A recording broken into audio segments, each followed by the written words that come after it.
Time, folks. Welcome in. Happy Monday. Chase McKay, Big Joe Dubin, Dr. Crane, Nick Frazier with you. It is the Chase and Big Joe show.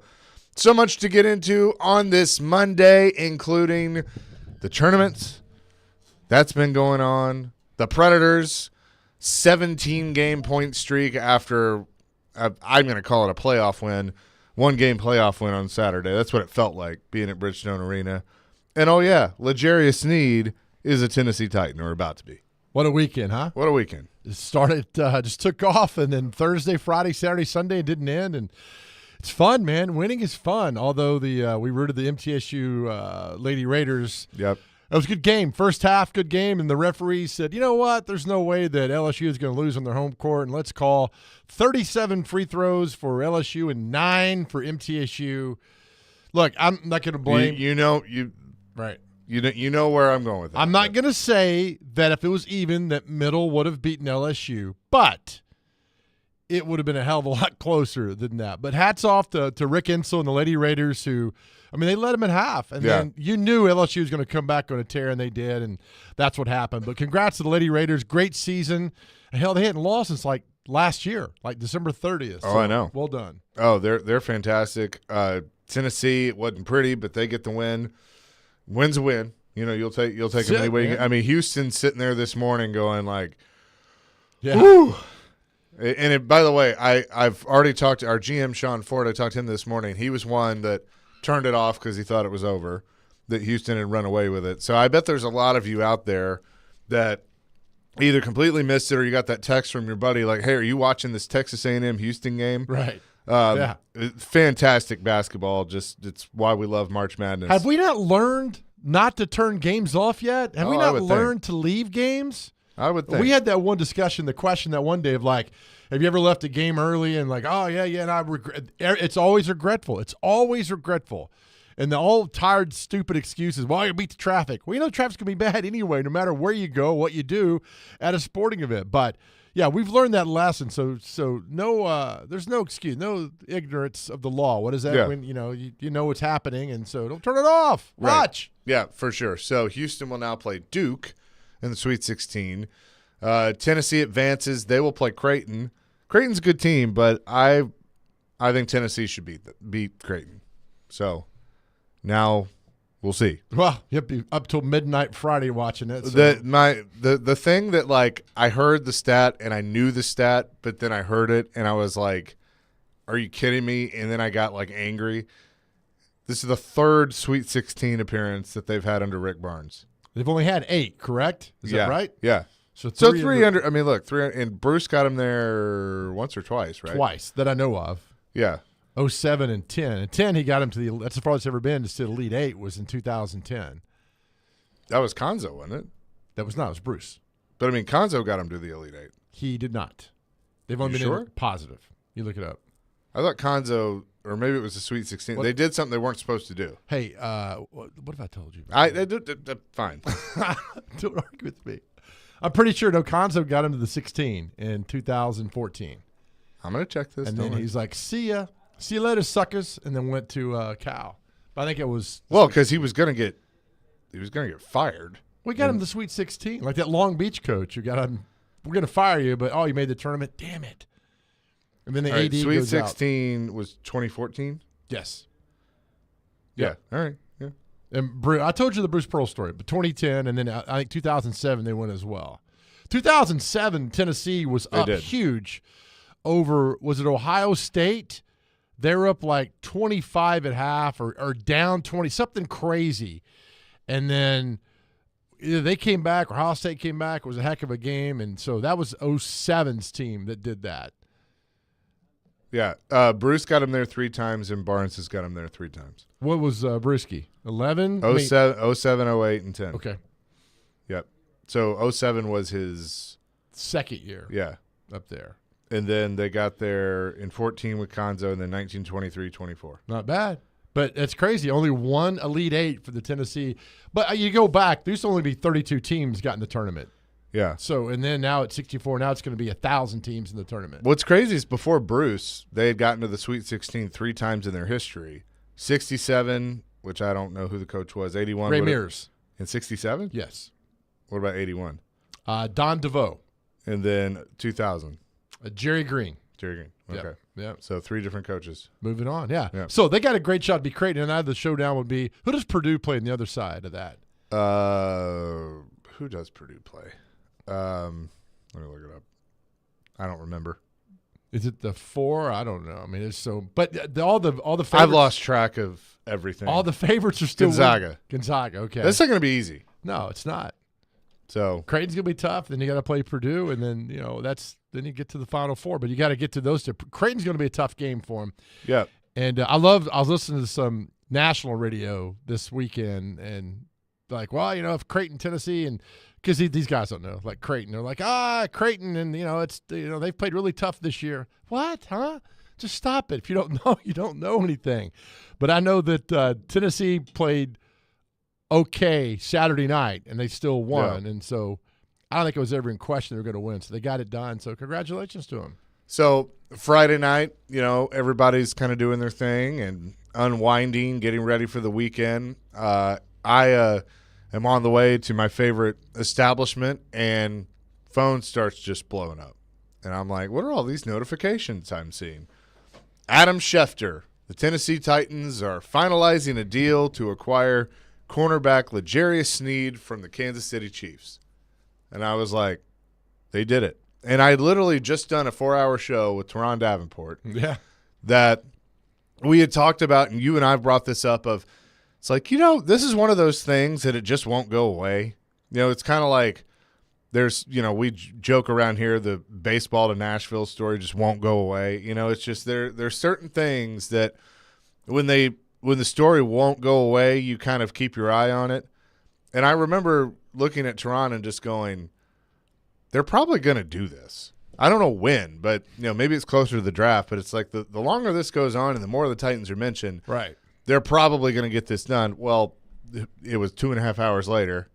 They got it done. Can I ask why Kansas City is letting him go if he's that good? They can't. This is where the whole – I thought Mahomes redid his contract. He did, but they also signed Chris Jones. Okay. So it would have been really tough for them to sign Sneed to a long-term deal. And here's the other thing, too. I think they're worried, and the Titans should be worried about the knees. I'm a little concerned about that his knees holding up. But they basically looked at it as we'd rather re-sign Chris Jones, so they did that. And they couldn't do a long-term deal for both because while the cap is manipulated, it's still in existence, Jared. But, they had to kind of choose. I mean, the fact that the Titans are only giving up a third next year and swapping sevenths this year, now obviously they're going to have to pay him. They're going to get him on the long-term deal. That's pretty impressive. So we got a tweet. That's the other thing I want to address. We got a tweet last night. Jim Wyatt had posted a picture of all the GMs that are down in the meetings in Orlando. Right. And he says, Rand Carthon on the front row. We got a tweet from Half Pints Point. Hope you guys recognize him.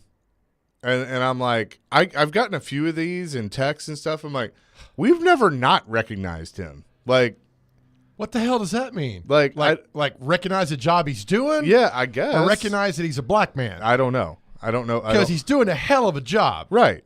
I agree. Like, I don't know what – I feel like these texts and these tweets are coming towards us about giving Rand credit. And I'm like, we've been giving Rand credit. I don't know what you're talking about. You and I don't listen to all the other shows nonstop, but you and I have given this man credit for what he's done after basically, Vrabel – shutting him out of everything. Yeah. I think he's done a hell of a cooking right job. now, man. Yeah. I mean, like, the Titans are spending money.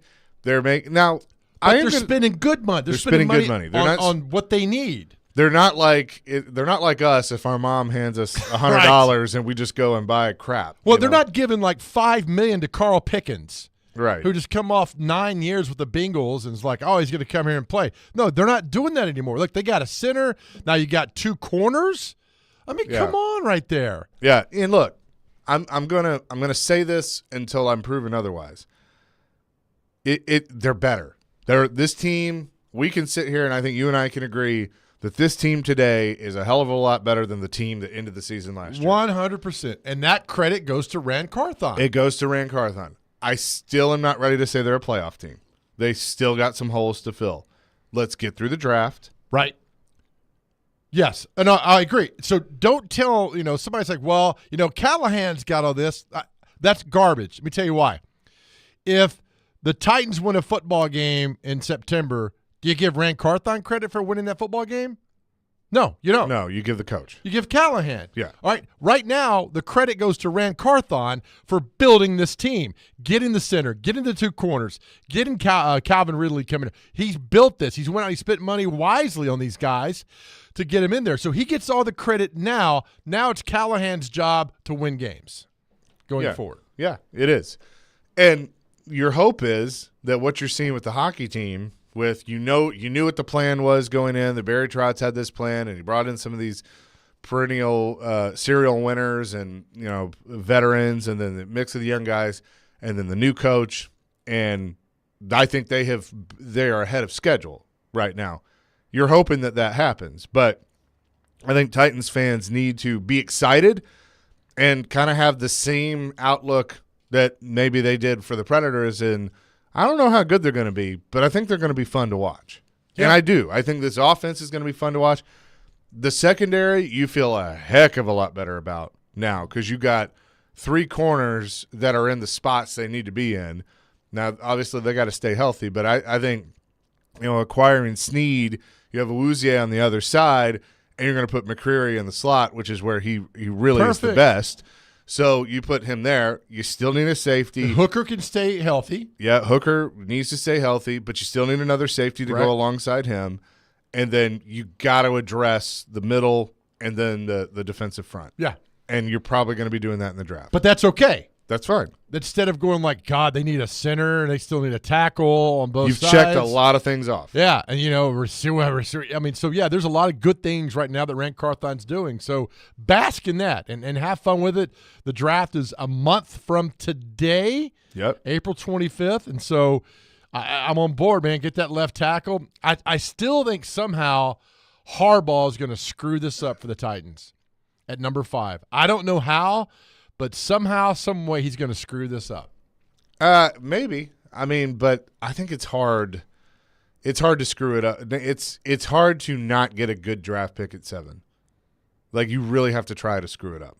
True, but if the guy you want goes at 5, then the guy you want goes at 6, and then I told you the story is when 2010 the Titans really wanted Jason Pierre-Paul. Jason Pierre-Paul. Jason Pierre-Paul? Who's Jason Pierre?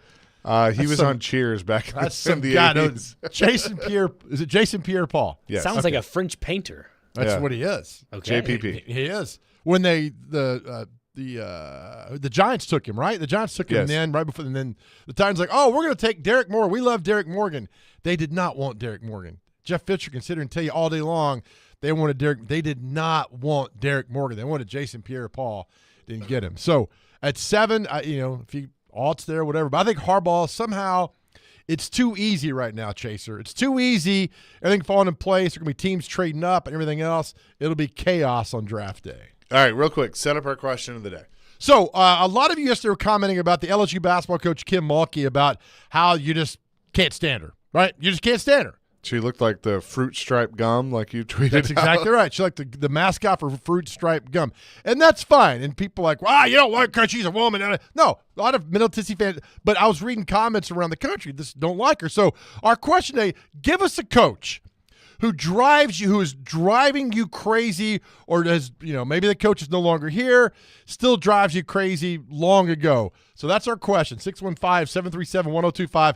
Tell us a coach that's always driven you bananas. I know we'll get a lot of Kim Mulkey. We'll get a lot of Gino that comes in here. We'll get a lot of Save. That's fine. But we want to hear from you about a coach who drives everybody or drives you insane. 615-737-1025. That's our phone and text line driven by WilsonCountyHonda.com. Chasing Big Joe, 102.5, 106.3 The Game.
A shot by Gostisbehere stopped. Saros got the save. 6 seconds to go. The puck flipped out. It goes rolling toward the empty net, but time will run out. And the Predators win a 1-0 classic against Detroit to go 15-0-2 in their last 17 games. Whoa, we're the real deal in here. You going to everybody tonight? The Holy Moly, what a goalie! Look at that, look at that. And he ain't wearing no clothes. Oh, yes, they call him the street. The Preds are streaking, that is for sure. Not quite that way. Chasing Big Joe, 102.5, 106.3 the game. The great Pete Weber on the call. Predators win a classic, 1-0. Saturday at Bridgestone Arena. I was there. I got to tell you, it felt like the old Detroit Red Wings, Nashville Predators matchups from the late 2000s and just the old days of the rivalry. There were catfish on the ice. There was a catfish eating a squid on the ice. Like, it was nice. It was awesome. So just a really cool atmosphere. And as you heard Pete say there in the call, that they are now 15-0-2 in their last 17 games, a franchise record 17-game point streak, and they'll play the Vegas Golden Knights on Tuesday.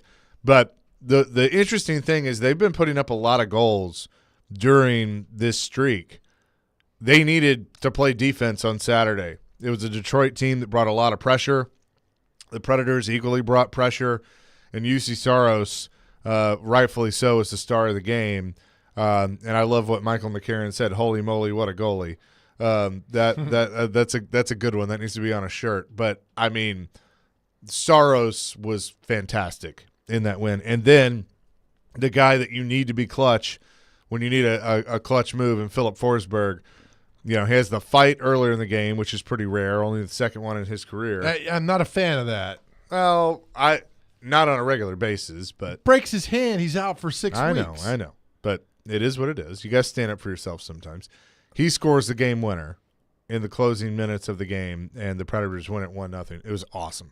Yeah, I get it. I mean, Phil is tough. I understand all that, but it's like when Mike Fisher would fight, and all the girls worked with at Channel 4 is like, don't hit him in the face. Don't hit Mike Fisher in the face. Fisher did fight on occasion. Right. Yeah, but if there's one guy you don't want to see out, it's Forsberg. Sure, I get it. Sure. But it was like, okay, Phil, all right. He kind of lost the fight, but that's why I love Darcy Hordichuk when he was here, because he'd like, all right, I got you number 12. All right, then he'd go out and he'd fight the guy who just tried to fight one of the top players in the Preds. Yeah, Darcy was like, he's the best. All right, okay, let's go. He was the best. He was, and then he told me off the record, I probably told the people too, that there were certain players would pay his fine. Yeah. Like if you went out and beat up some guy that beat up Paul Correa, then somebody in Paul Correa would pay his fine for him. I was like, fantastic. And then he tried to give it back, and right to get them to buy into Crocs, and they should have done that. Oh my God, that's a whole other story about Crocs and Darcy. Who's the Preds player now? You know far more than I do. That's got the most hits in the league. Jeremy Lauzon. Okay, he's currently out with injury right now, but yeah, Jeremy Lauzon. So, is he feared? No, he's just a big body. He's just physical. Okay. I don't know if he's not like a goon, like you. Yeah, or you. Darcy Hordichuk was an enforcer, which back in the day, those were the goons. Those were the guy, and the game's changed a little bit now. Massively. But there's a few. There's who's the kid that plays for the Rangers? That's already got. He's fun to watch. So Pat McAfee, a lot of times, when there's a big fight, he'll post it on his Instagram account. He did with Forsberg. He's like, Forsberg throwing haymakers. Oh, wow. Yeah, it was awesome. Nice. And that's the thing is that, you love the passion. And, you don't want him to back down, but at the same time, just bad luck in sports. He's like, can you imagine? It's like, yeah, he's out for a while. He broke his hand. Like, oh, no. Yeah. Oh no! But it was so the standing ovation was awesome. I ran into Sean Henry after the game. What's he up to now? He had half a voice because I could tell he'd been yelling. Right. That was. I mean, it was just such a cool atmosphere that I haven't.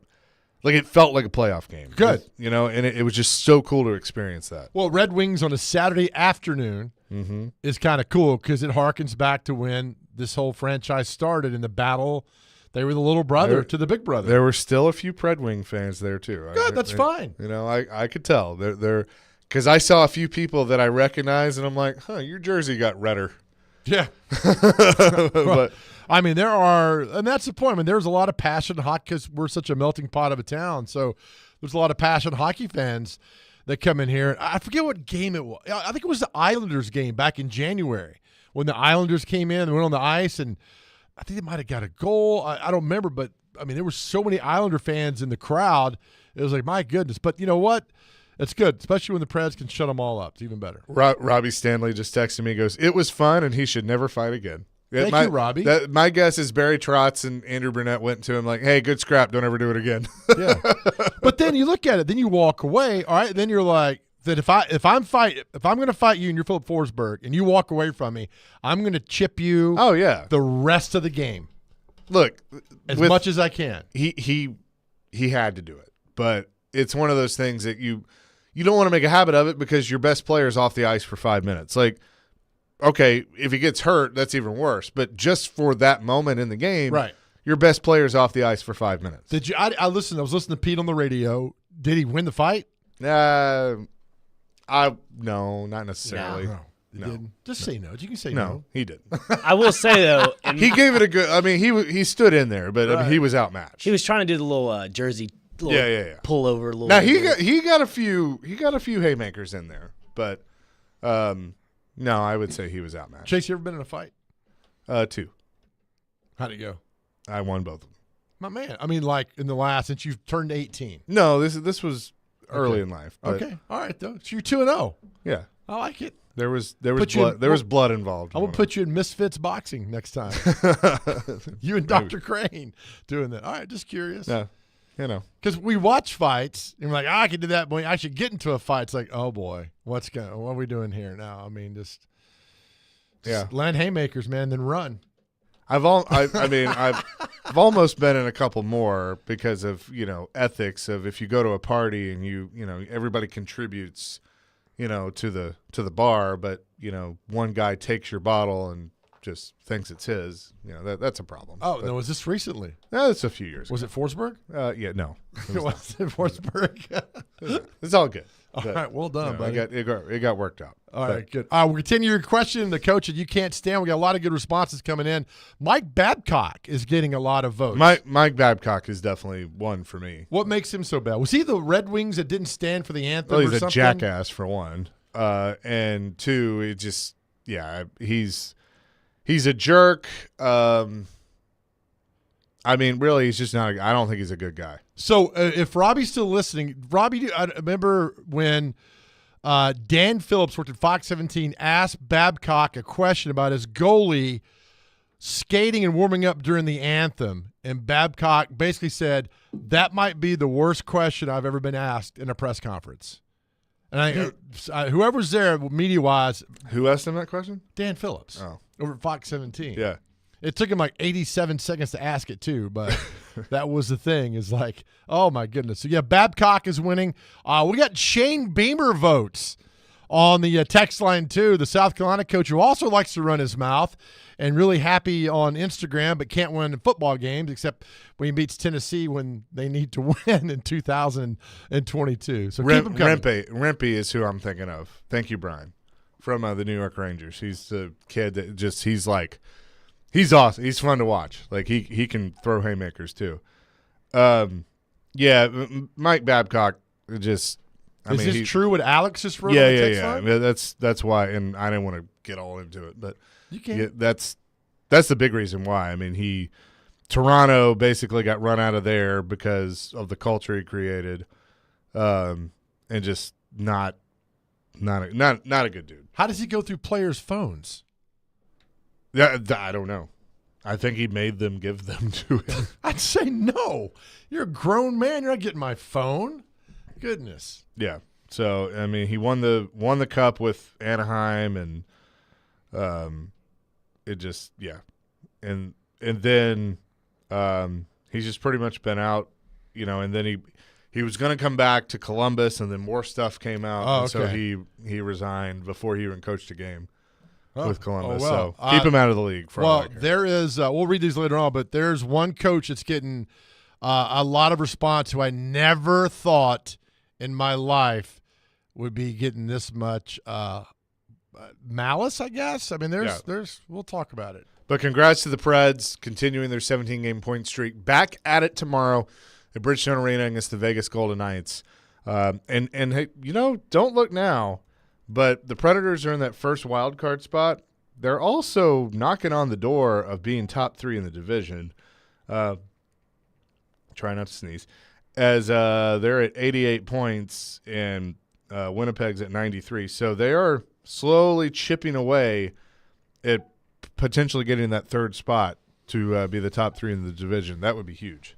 Yeah. I mean, put in your mind what this run's been like since mid-February? It's crazy. It's been awesome. More of your calls, more of your texts, 615-737-1025. You're awesome, too. Here on the Chase and Big Joe Show, presented by Regal Realty Group, 102.5, 106.3 The Game.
to see. You drive me crazy.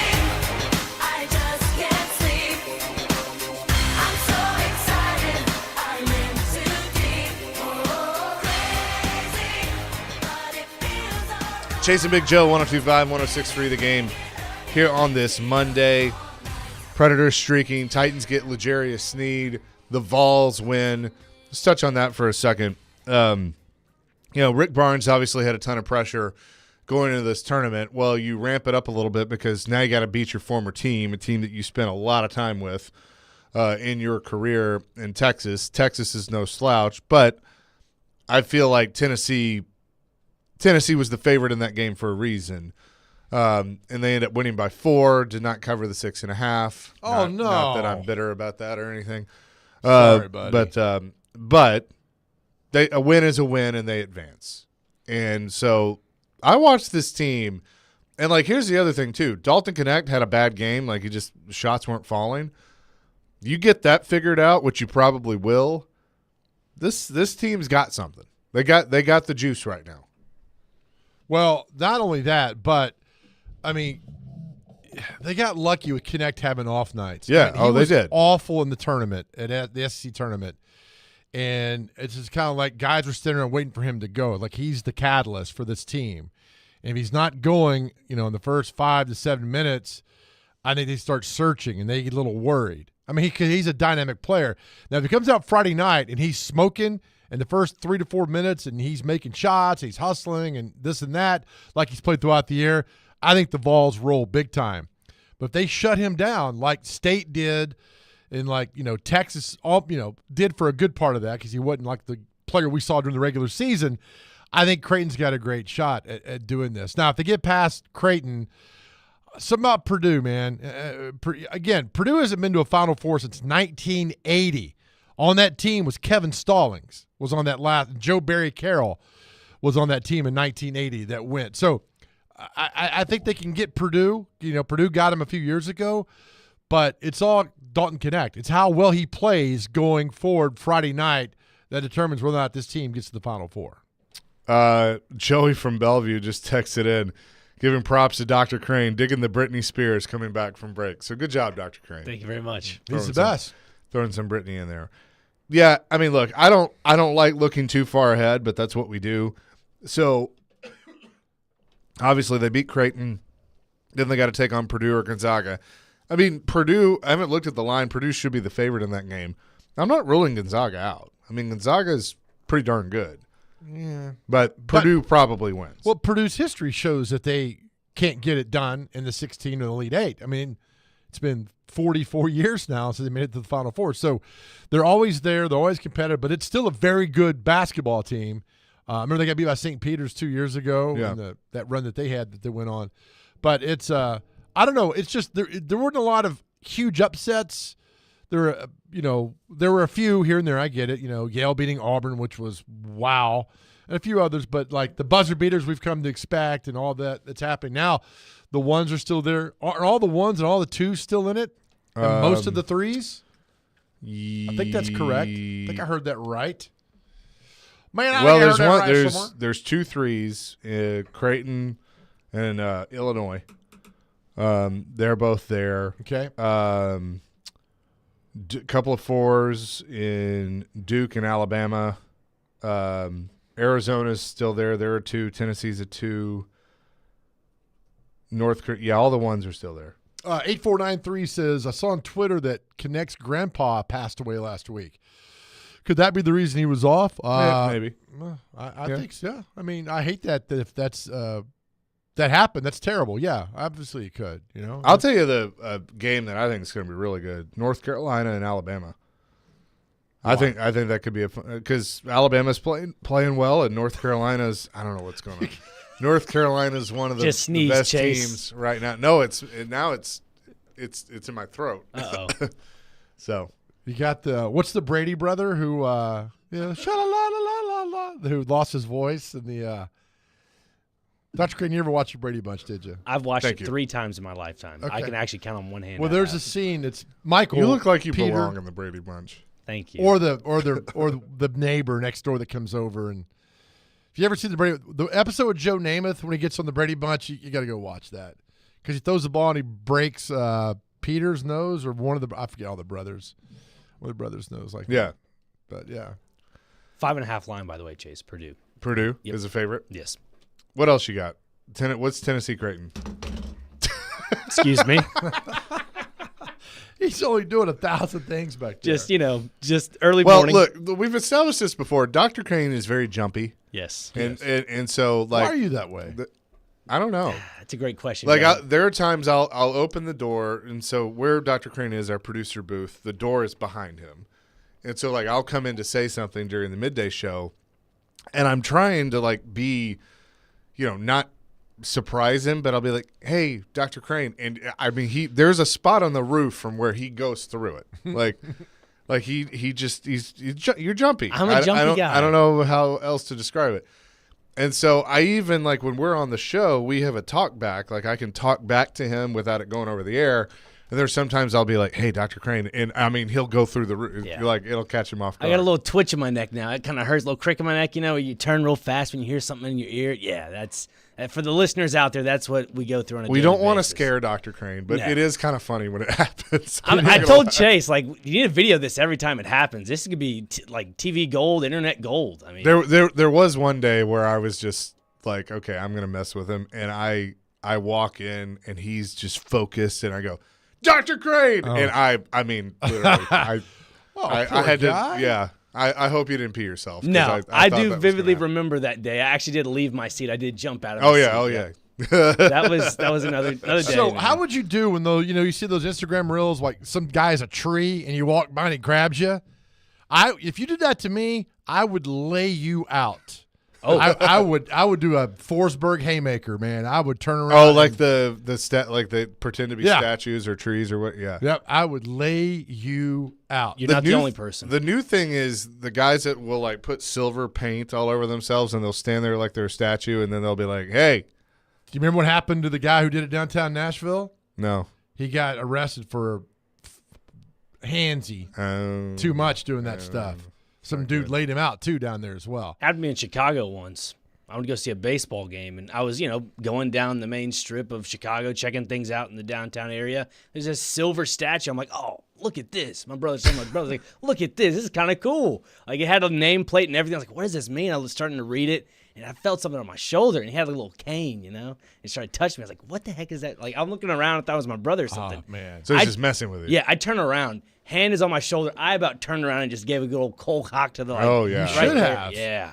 Hey, I'm not I don't know. There's like what football team was it where they had like all the models, like the statues with the uniforms on them. One of them was a real person. So the players would come through and he would grab them, and then some dude I turned remember around that. with his bag and like swung and missed him. He would have knocked his head off. But No thanks. By the way, random, I haven't mentioned this yet. You look very nice today. thank you. Thank you for dressing up for the show. Sure, I'm a casino dealer. Okay. So Blackjack? Blackjack. Yeah. Okay. Yeah. Ricky and I will be to see you. 7 come 11, baby. So I'll be a blackjack down the street later on. So stop by. 7-Eleven. 7-Eleven, yeah. So we'll do that. Roulette in Is the that legal? afternoon, right?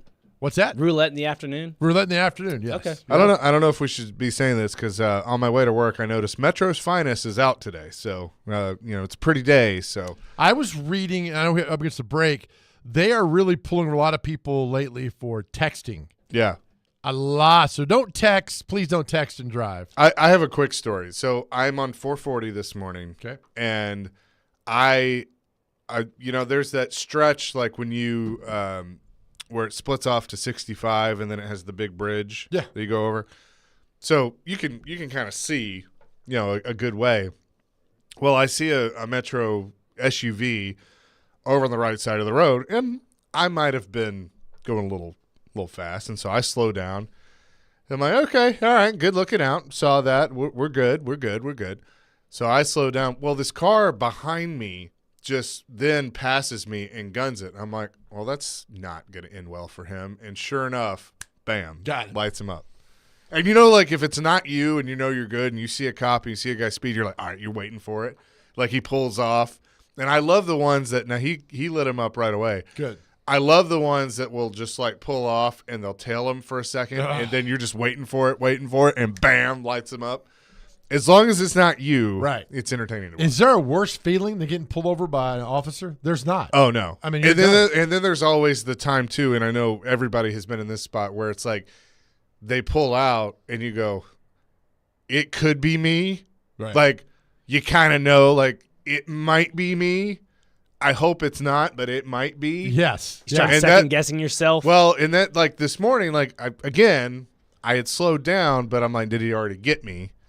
You know, or she did, and so I was like, I think it's going to be this guy, but okay, we're good. All right, I told you the remedy for this. If you think it's you, pull over. yeah, I've done it, and look, officers, we love you guys. And Yeah, girls. absolutely. We love you, but I pull over. Every time I've pulled over, I haven't gotten a ticket. They've actually come up and said, "Hey, thank you for pulling over. Slow it down." So it's like 3 or 4 times. It's on the interstate with a trooper, not Metro. But when I know I'm busted, I just pull over. I'm like, I'm done. Well, this was Metro on 440 today, so yeah. Look, let me ask you this question before we go to the break. Do you run a red light if nobody's around? Don't answer. Okay, Don't answer. all right, I will not. You want me to answer later or just Later. Okay, I will do that. 615-737-1025. That's our phone and text line, driven by WilsonCountyHyundai.com. Go to theGameNashville.com/bracket challenge and fill out your 16-team bracket to compete to win great prizes, including tickets to see Kings of Leon at Bridgestone Arena on September 26th. The 1025 The Game Bracket Challenge brought to you by ESPN Bet Sportsbook, Twin Peaks, and Volunteer Hose and Gasket.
Do we have any audio of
Chasing Big Joe, 102.5, 106.3, The Game here on this Monday at 615-737-1025. So, all right, now you want me to answer the question? Absolutely. All right. So the question is, if no one's around, do I run a red light? Yes. No.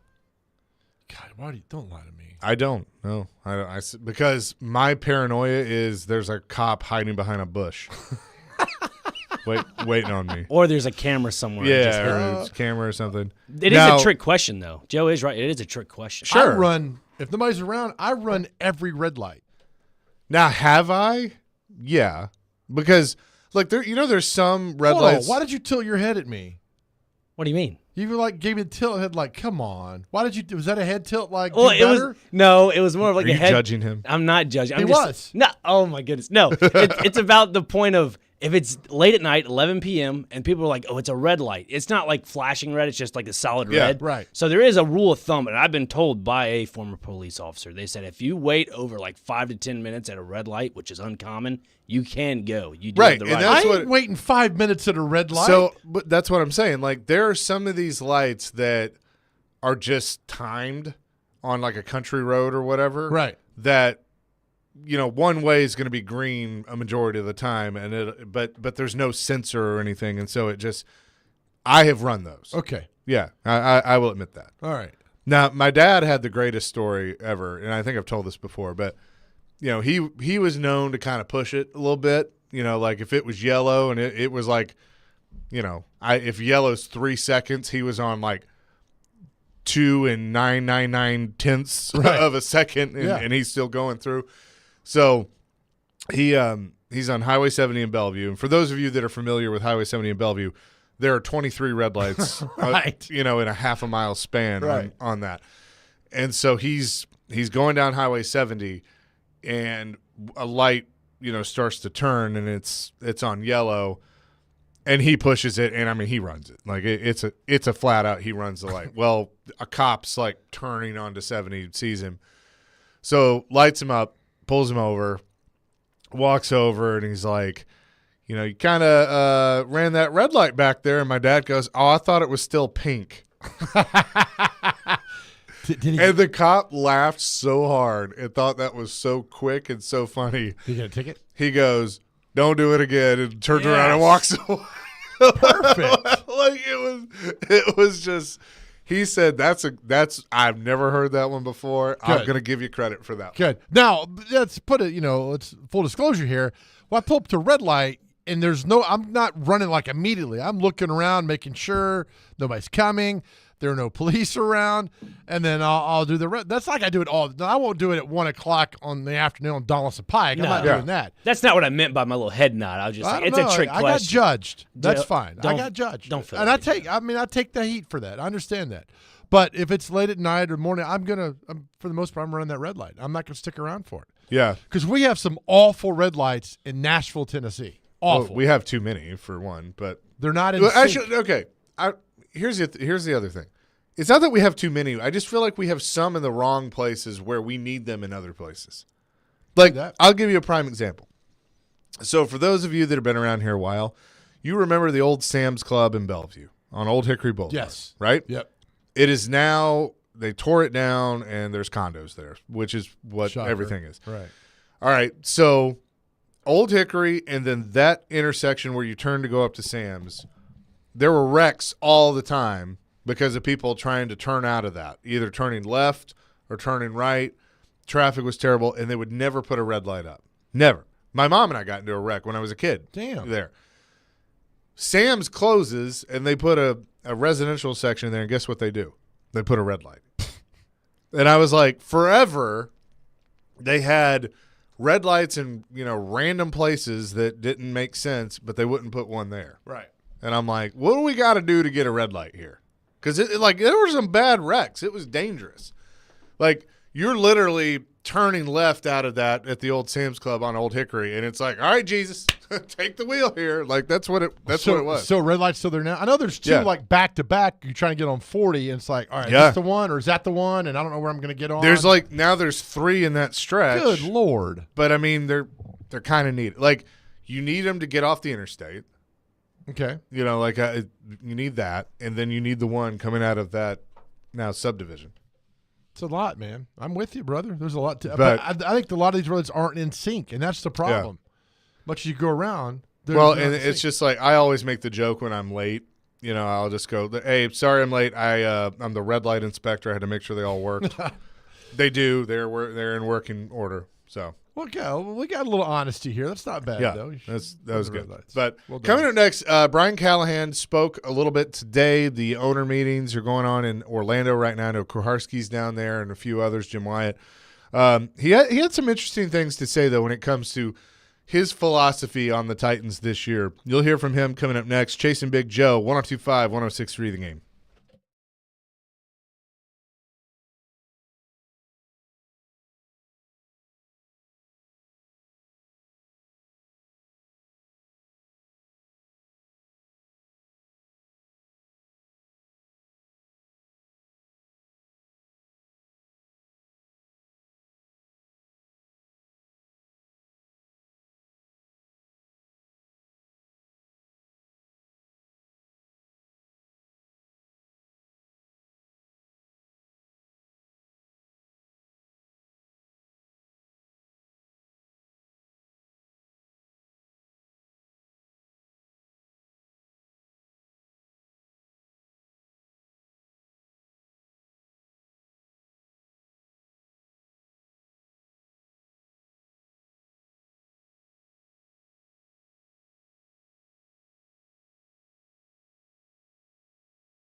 Hour number 2, Chasing Big Joe, 102.5, 106.3. The Game on this Monday.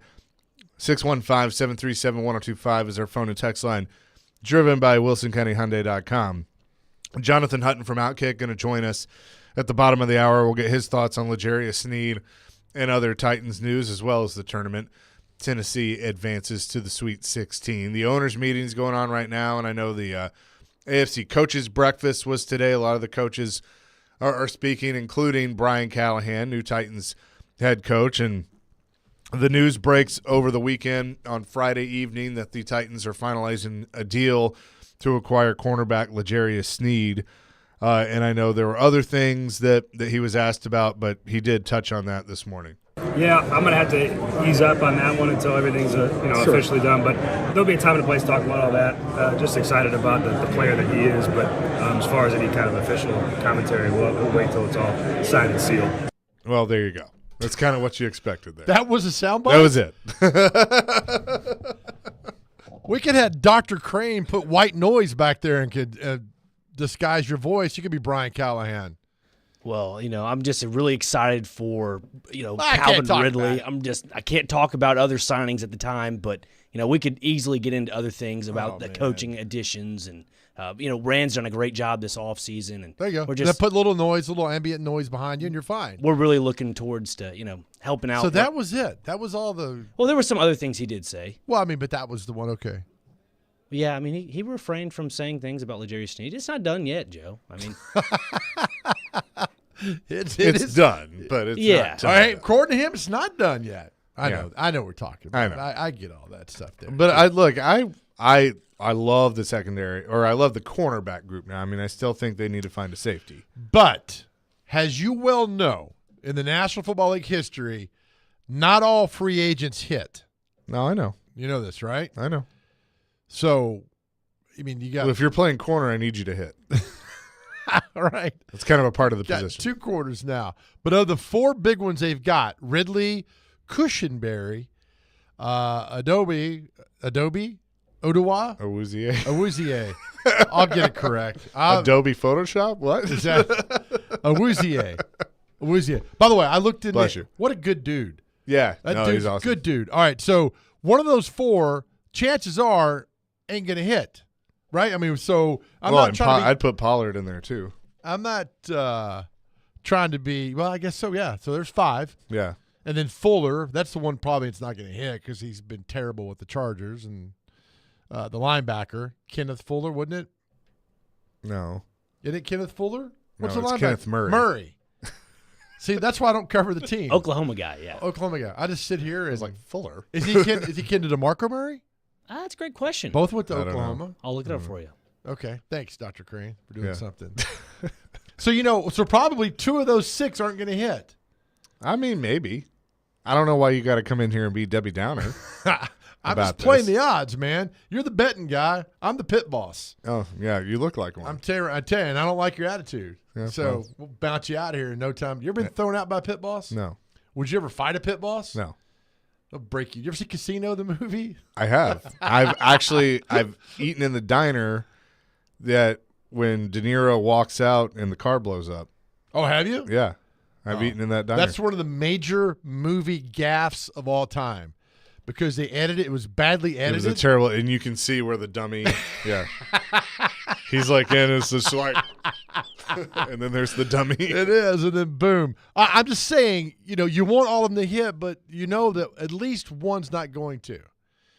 And if the one's not going to hit, you'd like it to be, I guess, I don't know, man, the interior. You want your corners to be able to ones like, all right, great pickups, then you're shutting people down. You want Pollard to be fantastic. You'd have to pick. If I chose it, Chase, you got to pick one of these 6 not going to make it. Who would it be? You'd be like, oh gosh, that's a tough question to ask and to answer. I don't know. I think you don't want to answer it. I would say I think I don't want to answer. You're right, I don't, because I want them all to hit. Okay. You're like, let's get off this. Yeah, no, seriously, you're right. Yeah. The odds are that you're not going to hit on all of them. Like Dion Lewis, remember, when they signed Dion Lewis, I had him on my short list of guys they should sign. I thought it was a great signing. I thought it was going to work out well, and he was terrible.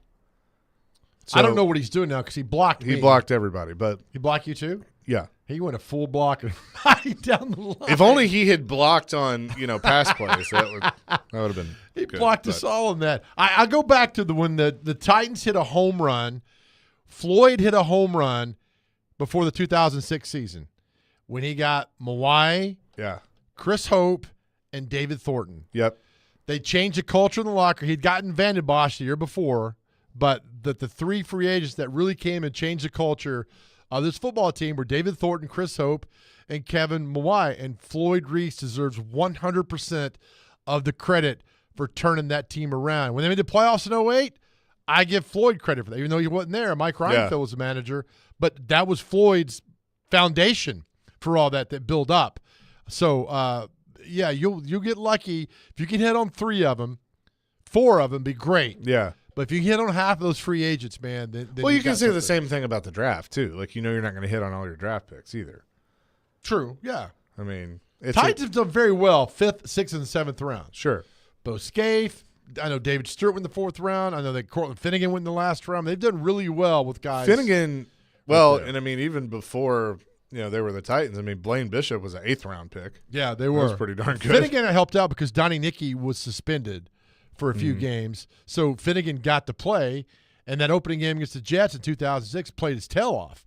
Yeah. So that's what happened. You had to make the most of the opportunity. But if you can hit on 75% of your free agents that you sign, 50% of your draft choices, I think you're good. I mean, you look at it. Go ahead. Well, and I think to your point, that is that's the dangerous part of when you have so many holes on a team like the Titans do, and you're having to, even though you have the cap space, you're having to rely on free agency as much as they had.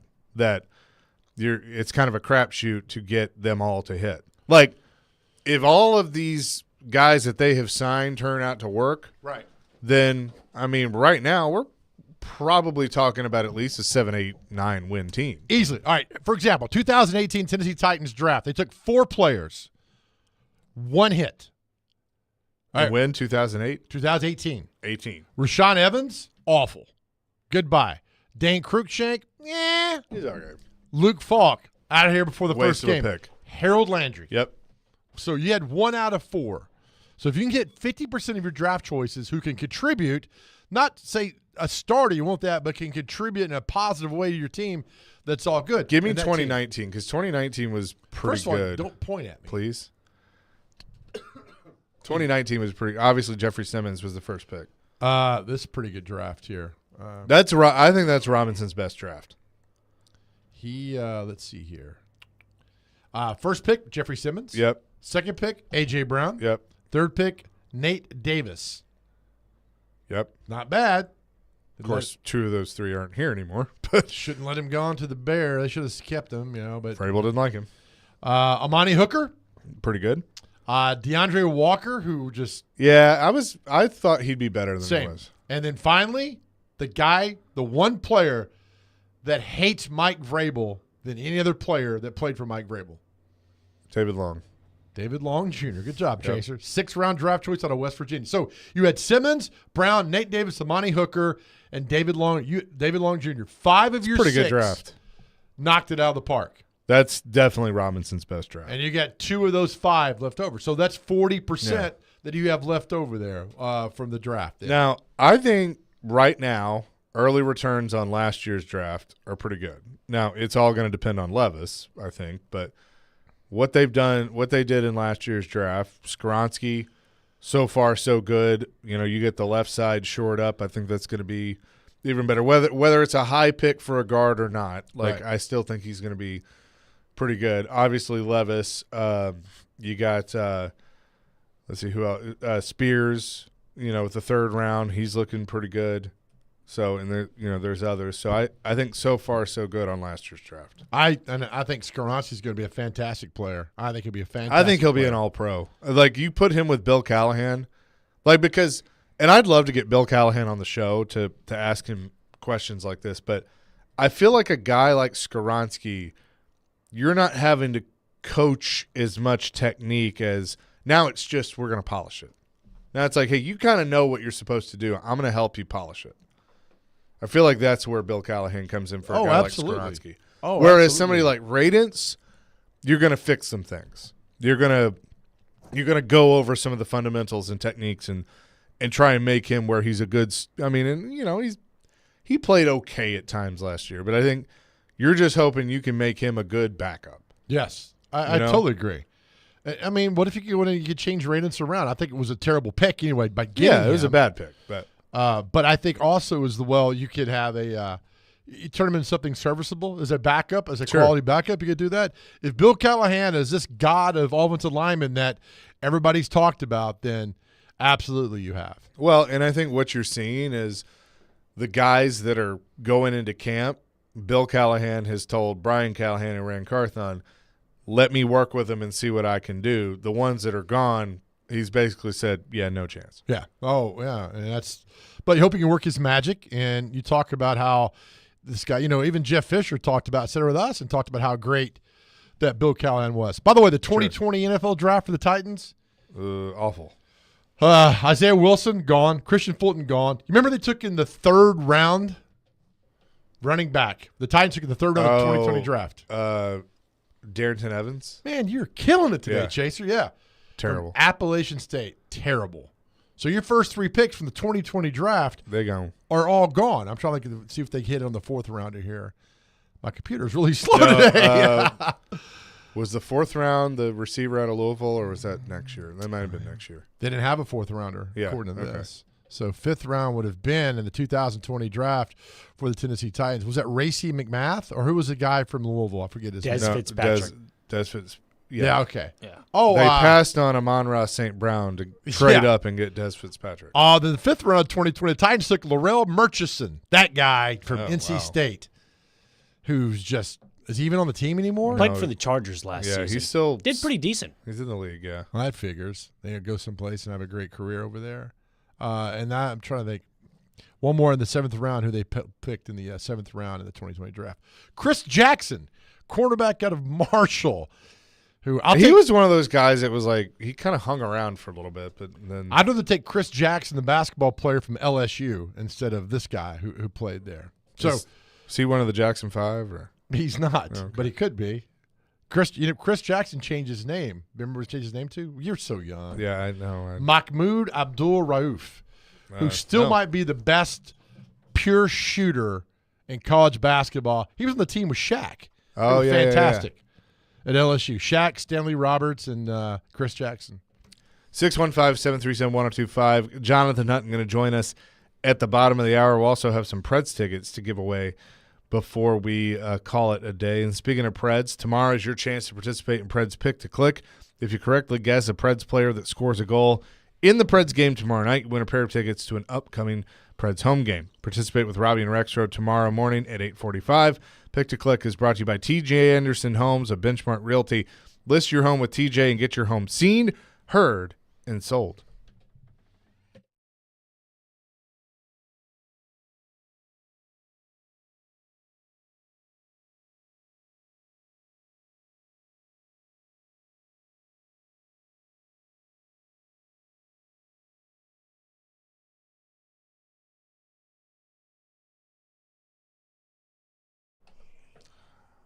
All right, let me tell you, we had a good weekend on ESPN Bet with all the games going on, whether it was single bets or parlays.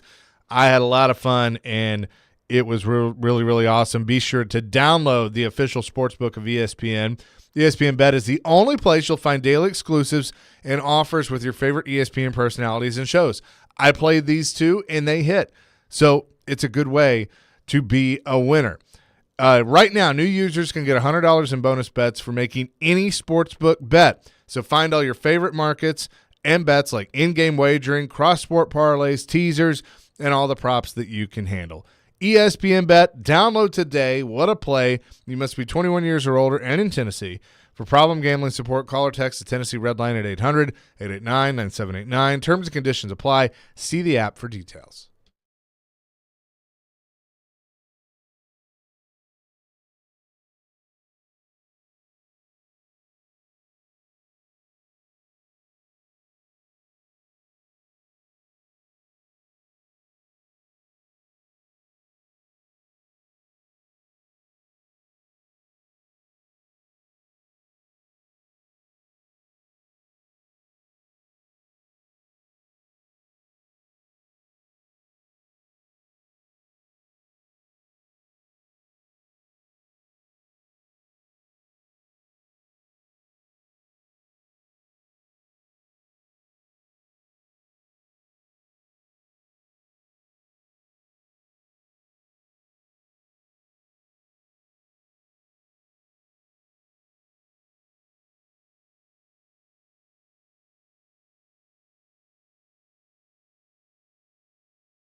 This has to be a Big Joe request.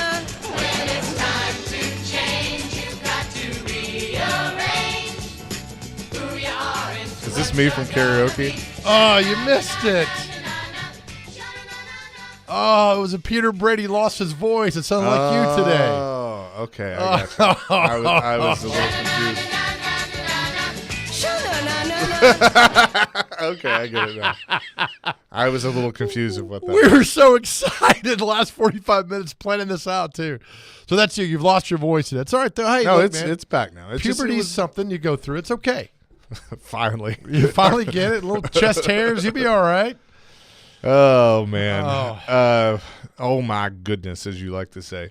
So I just put this out on my X account, Twitter, asking the question of how does the Snead trade for the Titans change your view on them, or does it at all? 615-737-1025. How does it?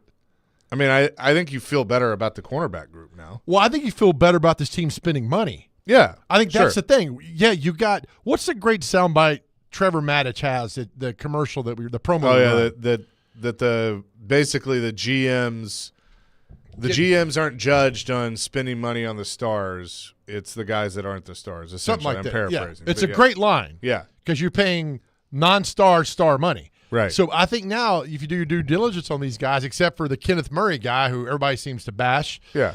that these are good pickups, that you're spending money in the right places on the Ridley, on the Snead, on the Adubiwe? Awuzie. God, I'll get that correct. I apologize. Awuzie and the Cushionberry. I love the Cushionberries. I really love the Cushionberry signing. He was on – Tehran and I interviewed him on Friday. So You're you just go now check, telling me this. Yeah, I am. You can just check. You can check this out at thegamenashville.com. But he I've was talked great. to you all weekend, and this is the first I'm hearing about you interviewing Cushionberry. I'm sorry. My bad. I didn't tell you I was on TV. I know. Why didn't you not do that? You were on TV last night. You were on TV? Yeah. I was on TV. I get a text at 10:18. I'm about to fall asleep. Chaser's on TV. I'm like, send me that text at 7. My So I bad. could stay up to see. Were Fox 17? What were you babbling about last night? The Predators. Okay. Yep. I was on with Jill. All right. Why can't you send this earlier? Because I know you're a humble guy, and I get this. All right, I need an assistant to do this stuff for me because I forget. Like, I did the thing. I was on TV, and then I forgot to tell people. Yeah, okay. All right. Well, know that that's not how you do things. Well, I don't mean to, but there's a lot going on up here. Okay? I got to remember a lot of there, stuff. though? Are you sure about that? Well, maybe not. That's why I forget stuff. Just start putting sticky notes on your doors when you leave. I don't want to get put toilet sticky paper. notes. There Like, we go. that requires effort. Or like, hey, Siri, a reminder. Chase is a jerk. All right. Remind me that at 11. Oh, God, it did it. It says Chase is a jerk right there on my phone. Sorry about that. All right. thanks. What you had some rule change. What were you talking about earlier? Yes, the NFL, the owners have voted to ban the hip drop tackle at their owners' meetings. That's going to take years to get that out of the game. NFL owners plan to ban the hip drop tackle on Monday during the league's annual league meeting. NFL Network reports the move is to eliminate the controversial play, which is described as when the defender grabs the runner with both hands or wraps the runner with both arms and unweights himself by swiveling and dropping his hips or lower body, landing on and trapping the runner's legs at or below the knee. Didn't Delaney Walker get injured that way? Yeah. Yeah. This had unanimous support from the competition committee. Good. It'll take years to get that, the hip drop tackle. It'll take years because it's got to start in youth football and work its way up. It's where it starts. I'm telling you right now, you could still do it, but guys know that's a tackle. It'll take years to get that. Like the horse collar. It took a long time to get the horse collar out of the league, and now you've gotten out of the league. It's like the same thing with leading with your helmet. You've got to start teaching the kids youth football. Not, you know what I mean? And this was like in the 2000s, like for 10-year study. How many concussions were in Australian rules football? Like 2. Because they know not to use their head. Right. They know not to use their head. So Well, they don't wear helmets, right? they don't wear helmets. Yeah. So you're not, but it's very easy to get your head hurt like that way. So it'll take a while. I'm glad they're doing that because that's an awful injury. Look, I remember in high school, we had a receiver who was really, really good. Smaller guy, though. Bill Whittemore? No. It was a smaller guy, and he always led with his head. And they finally were like, you have got to stop doing that. You're going to get hurt. And he couldn't break himself from it. So they benched him, and it hurt the team. But they benched him until he could figure out not to lead with his head. Because he got like 2 concussions doing it. Well, I'm surprised you get paralyzed. I mean, we all go back to the Chucky Mullins hit on Brad Gaines back in 1989 that paralyzed Chucky Mullins. It was this, don't lead with your head. Just don't do it. I mean, it was a bang-bang play. I get all that. But there are plays like that throughout history in football. If you lead with your head, that's going to happen. Is it just like a natural you feel protected. You think you're protected from the helmet, and so naturally It used to be that way. Now some dudes just do it to be malicious. Macho? Yeah. Yeah. And there's a couple of – who had got suspended in the NFL? The Broncos player. Who was it that got suspended for using his head repeatedly? And the defensive back. Yeah. They warned him, stop doing this. And he kept doing it.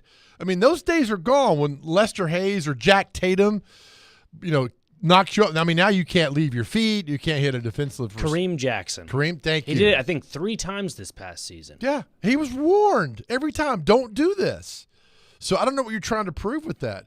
And then so the shoulder. I mean, look, you're protected with the shoulder pads. Hit guys with your shoulder pad. I mean, that's why they're there for. The helmet's merely protection. Do not lead with your helmet. Spearing back in the day was awful. I mean, we all got speared back. It was terrible.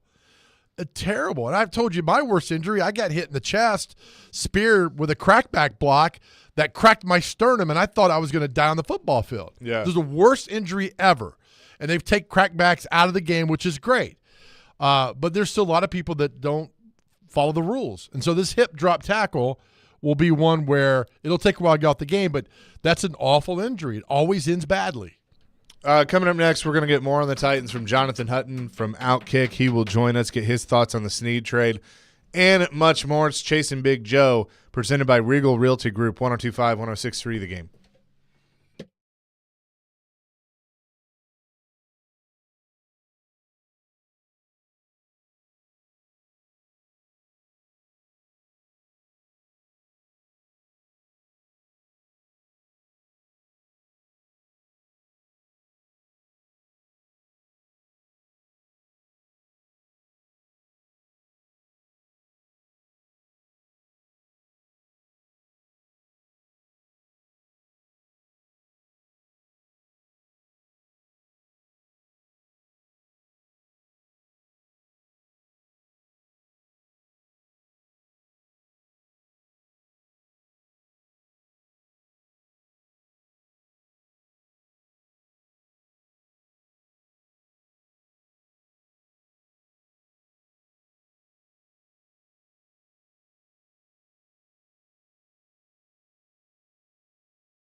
Well done, Dr. Crane. Chasing Big Joe, 102.5, 106.3, The Game. Dr. Crane doing some good producing today because the hip drop tackle has been banned from the National Football League. That was very good. Turkey chirp real quick.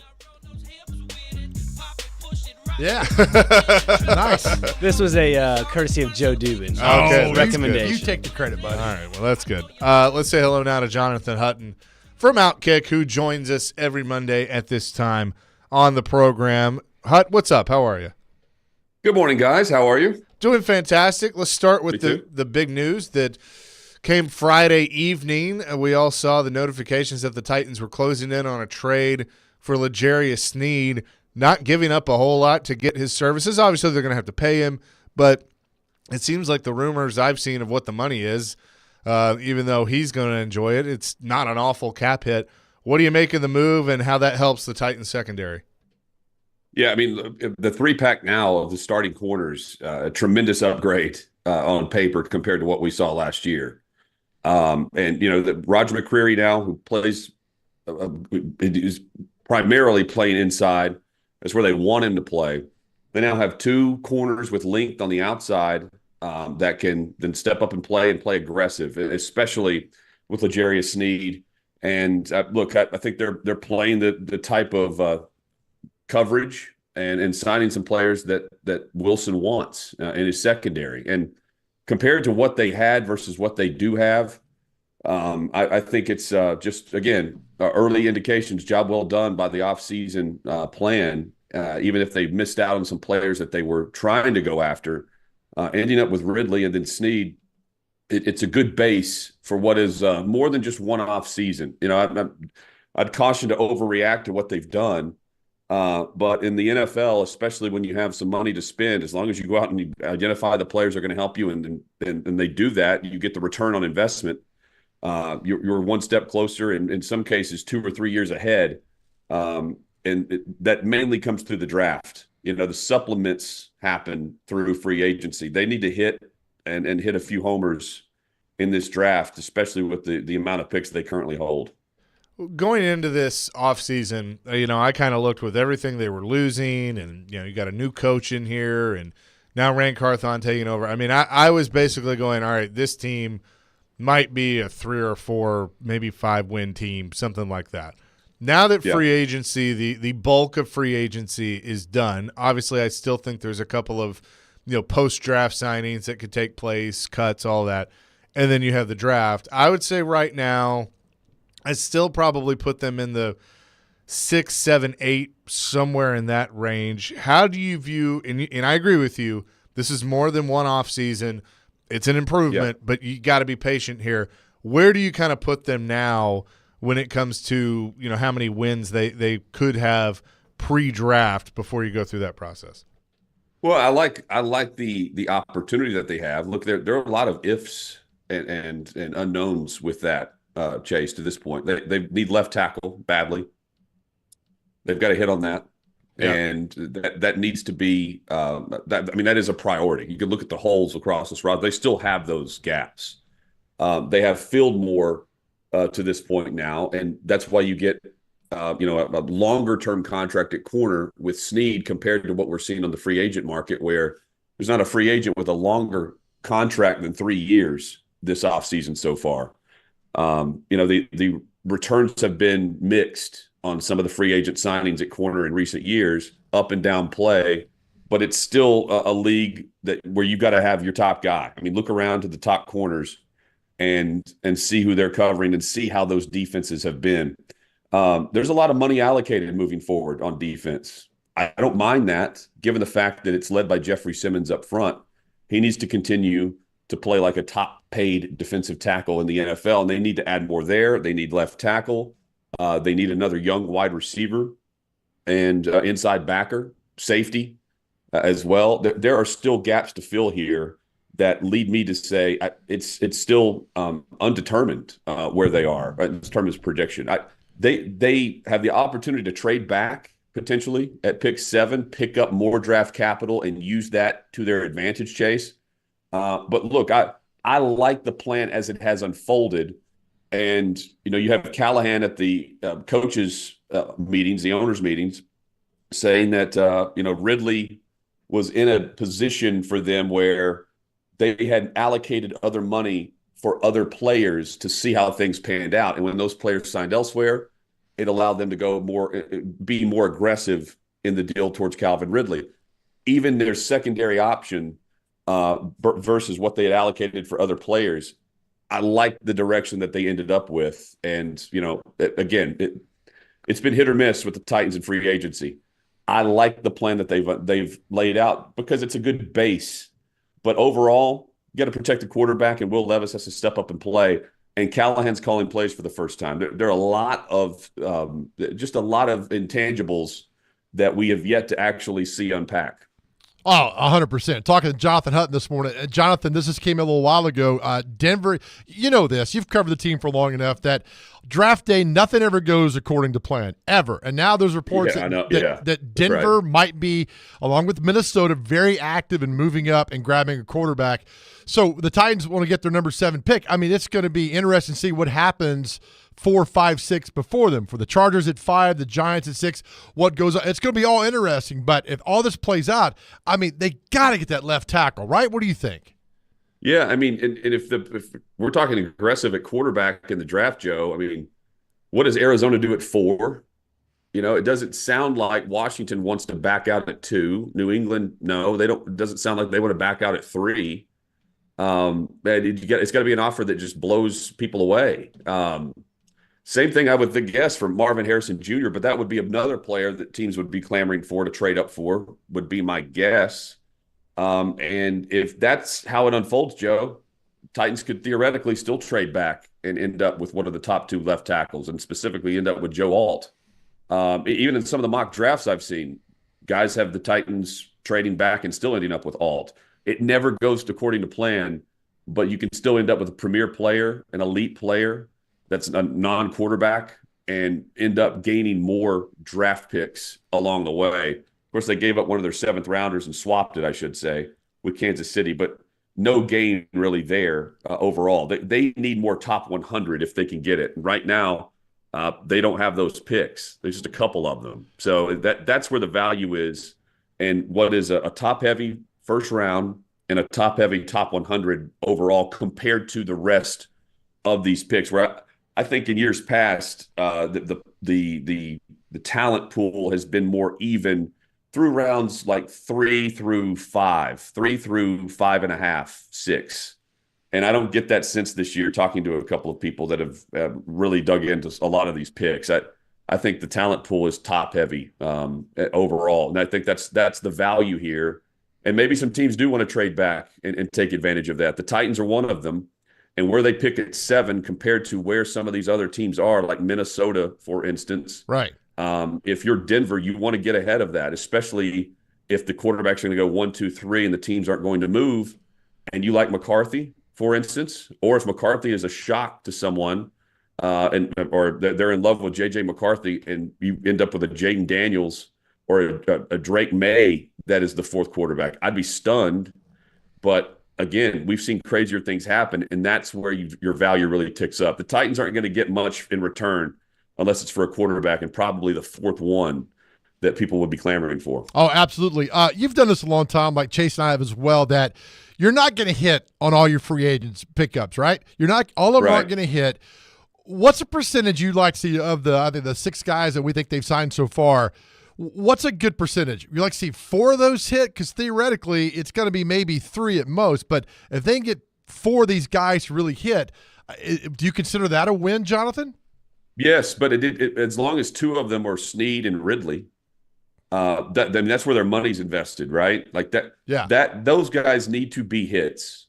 That's where they have missed out in years past. Now, some of those picks, or some of those signings, I should say, Joe, in years past have been like the quote-unquote go-for-it moves, right? Where you have maybe they're going for it at wide receiver, or they're going for it with Clowney, for instance. These guys are more long-term contracts, younger players that have to be the core of their roster because of the money allocated. So I'd say that those 2 have to be a part of your 4-pack if you're saying that. Beyond that, you'd like to see Pollard be a hit at running back, but to me, Spears is still moving forward, going to be your guy in mind. And again, I'm looking at just the money allocated and thinking to myself, well, there's two guys that Carthon has to make sure that are consistent players week in and week out, barring injury, which always goes unsaid, that consistently show up and produce for this football team. And it's L'Jarius Sneed, who did that in Kansas City, has progressively improved his overall play to where he's now getting his payday. And Calvin Ridley, who, by all accounts, comes in super focused and very aware about where he was versus where he is and what type of role he's going to have to play. So success will be judged on that because they went after receiver and corner, not a great free agent crop at left tackle. And again, they're pairing that with a new regime and a new outlook on what this team is going to be built as and the structure will look like. All of that's important moving forward compared to what they did last year in this time of year, where it just felt 1 foot in, 1 foot out. This is a very different feel, a very different direction compared to a year ago. Jonathan Hutton is with us from Outkick. Real quick, the Vols advanced to the Sweet 16 for the third time. Yeah. Under Rick Barnes. Not going to be an easy one against Creighton, but I do feel like Tennessee should be the better team. What's your early take on that matchup? Yeah, I mean, I can't wait. I think that's the best matchup of the Sweet 16, honestly. I love the way the matchup kind of looks right now versus the way Creighton has looked. They've been on fire. Tennessee, they can't – showing that they can win that type of game with that lack of offense the other night, that's big. Now, they can't shoot like that again, and I'm not going to pick them to win the game if they shoot like that again, Chase. But the fact they won that game and Dalton Connect played that like that, and you don't see him normally have back-to-back games shooting like that. This is going to be a great game in Detroit. They've got the other game too with Gonzaga playing at Purdue in that too. So look, I can't wait for the weekend in Detroit. I think Tennessee is the better team top to bottom. I think Creighton is built to win this time of year as well. And the winner of that is going to give a great push to Purdue, who is, they've looked like the team through two games. They look like the focused team. Rick Barnes, I think that's a big hump for him. Getting over Texas and doing it like that. I like Tennessee's chances. I do, because I don't think Dalton Connect plays like he did this past weekend on Saturday in back-to-back weeks. And I think the Vols will be focused going into the Sweet 16, which is where the expectation has been. And I said with Caroline, Willy, and D-Mase a couple of weeks ago, maybe it was last week, to me the bar is just getting to the Elite Eight and facing Purdue and see what happens there, where we've seen these two teams face off earlier in the season, Chase. And we saw how close that game was. You got Chase's attention when you mentioned bar. So, well done. That is the bar. Sure. The bar, right. For sure. Hut, appreciate it as always, and we'll talk next week. Yeah, always enjoy this, guys. Have a great rest of the week. You too. Buddy. Jonathan Hutton from Outkick joining us every Monday at 10:30. Come back. Edward was at the MTSU women's basketball game against LSU. We'll get your call on that, plus celebrity birthdays and more. Chasing Big Joe, 102.5, 106.3 The Game.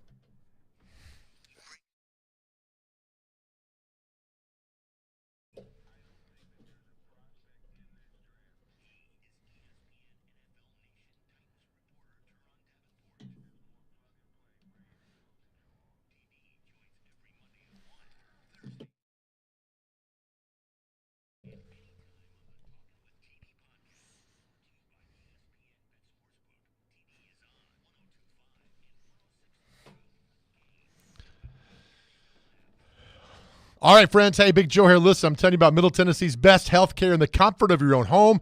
I am talking about medical house calls, where the nearest clinic is your home. The website, medicalhousecalls.com. And listen, no more heading to an urgent care, no more sitting in a waiting room, no more driving across town, fighting the insane Nashville traffic. Board-certified nurse practitioners and physician's assistants come to you. And look, don't take my word. Just read the numerous fantastic reviews that Medical House Calls has gotten. It truly is a game changer. In fact, Chuck McDowell was a client, loved the service, the commitment, and the care so much, He bought the company. And for years, I had to leave work early to check on my mom when she was sick. Now you can have Medical House Calls check in on your loved ones to make sure everyone and everything is okay. Visit the website today, medicalhousecalls.com. That's medicalhousecalls.com, where the nearest clinic is your home.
Chasing Big Joe here on this Monday, 102.5, 106.3, The Game.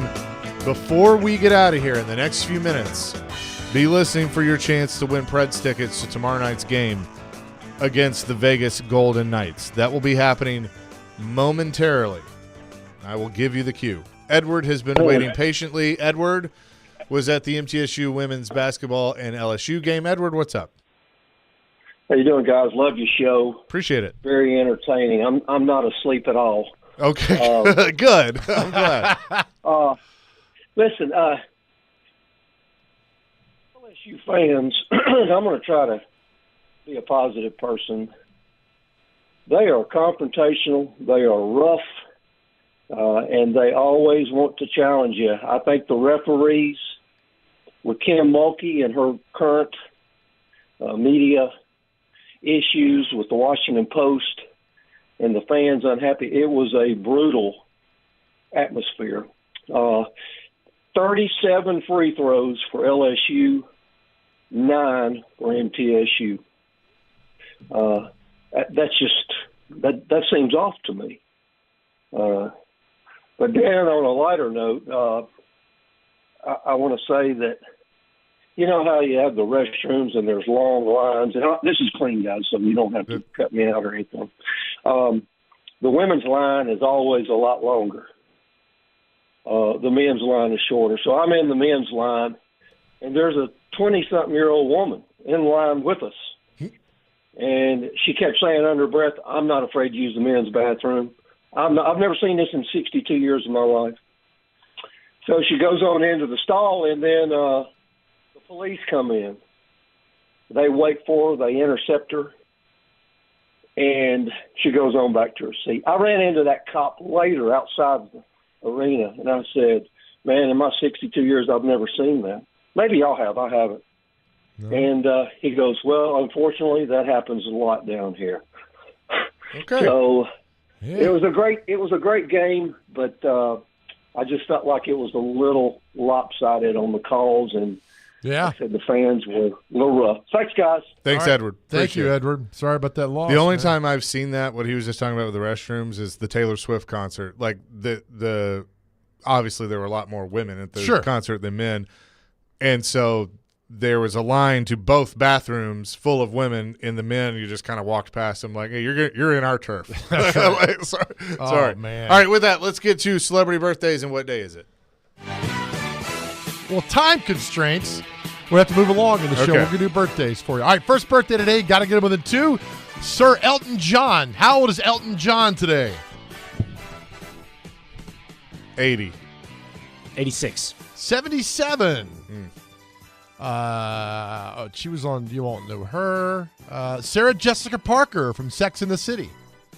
48. 53. 59. She's married to Ferris Bueller. Don't know who this guy is. Danica Patrick. By the way, I cannot stand Danica Patrick for what she did at the National Super Speedway one time, waiting to interview her. So I am not a fan. I can't stand her for many reasons. Can't stand Danica. I know it's your birthday, Danica, but I still can't stand you. Yeah. Let's see. That overrated race car driver is 44. 47. 42. Chaser knows his overrated race car drivers. Yes, I do. Catherine McPhee. Who's that? She was on American Idol and then some other shows. She's married to David Foster. Catherine McPhee. The former sportscaster at Fox 17. Yeah, she's married to him. Nice. Big Dave hit it out of the park. 38. 41. She's 40. Dr. Crane got it closer. All right, film critic Gene Shalit, who, by the way, still alive. Had no idea. 91. 87. 98. Singer Anita Bryant. I think she sings I Am Woman, Hear Me Roar. Numbers too large to ignore. Wow. 72. I don't know. 84. 84 exactly. Dr. Crane with 2. Sweet. John McClane's wife in Die Hard, Bonnie Bedelia. 64. 77. 76. Dr. Crane's killing it. It's up 4-1 now. Turner Classics movie host Ben Mankiewicz. How old's he? I said his name wrong, but 74. 66. 57. Comedian Chris Redd from Saturday Night Live. 47. 53. 39. Rapper Big Sean. 39. 47. 36. Music producer Ryan Lewis of Macklemore and Ryan Lewis. 41. 43. 36. And that's it. Anyway, Dr. Crane, you win 4-1. Good job, Pumpkin. Thank you very much. Good job, Appreciate it. Dr. Starting off Monday, good day. You had. Well done. As we do every show to our guys out there, look, it's a Monday. Things might be tough. Might be struggling a little bit. It's okay. It's okay not to be okay. Please, if you need to reach out, call on your cell phone, 988. Somebody's there to talk to you. If you need to talk to us, you can find us on social media. We'll always talk to you, as we tell you every show, every day, that you are immensely loved and our world is a better place because you are here. Please know that we love you. Peace, love, rock and roll. We're back at it at 9 tomorrow. Caroline's back. Caroline, Willy, and D-Mase coming up next. 102.5, 106.3, The Game.